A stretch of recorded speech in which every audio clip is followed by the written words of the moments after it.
سلام علیکم طالبانی بەڕێز ئێوە ڕێکۆردێکی لە ڕێزمانی کوردی پۆلی 11 ئامادەین ئێشتر دەبارەی بابەتی هاوڵکاری ڕێکخستن و ئاسانترین هاوڵکار لە جۆرەکانی هاوڵکار. طبعاً هاوڵکاری ڕێکخستن پێناسەش هەیە لە پێناسەکەی دەڵێ چییە؟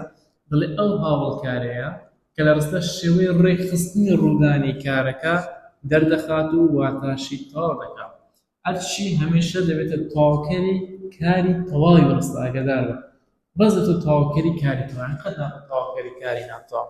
طبعاً هاوڵکار ڕێکخستن چێ بە ئاسانی پێ دەڵێ دوو وشە لە دوویەک دووبار دەبکەوە وەسفی کارەکە دەکات دەبێتە هاوڵکار ڕێکخستن.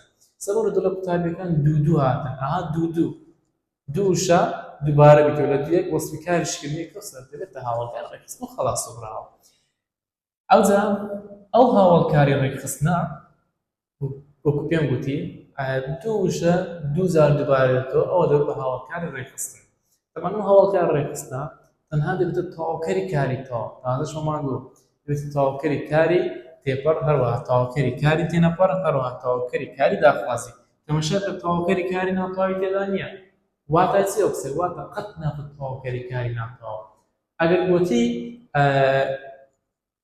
نۆرەکەی یەکیەکە یەکیەک بۆتە تەواوکەری کاری ناتەواو بەڵام دوێندە هاوڵ ناوی چۆنیەتە هاوڵکار ڕێکخستن نییە.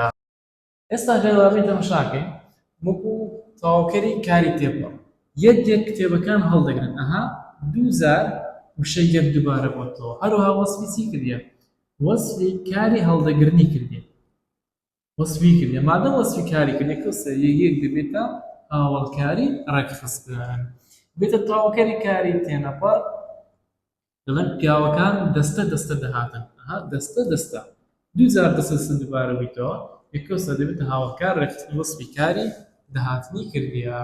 بێتە تەواوکەری کاری داخوازی دەڵێن قوتابینە دوو قسە مەکەن ئەها دوو وشەکە دووبارە بیتەوە یەکەوسە دەبێتە هاوڵکار ڕێکخستن تەواوکەری کاری داخوازیە.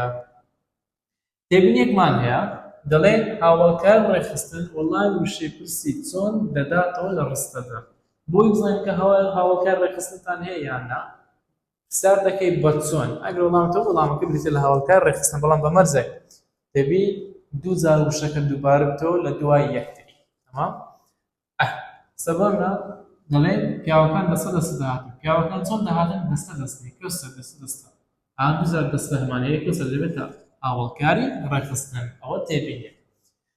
تێبینیشی تر ئەمانە خوار و هەندێکم لە هاوڵکاری ڕێکخستن بوونە دەستە پۆل چار تاقم جوان کۆمەڵ سێ هەروەها بێتەوە شەش ناوە تاو دەم ئەوانە پێیان دەوترێت هاوڵکاری ڕێکخستن.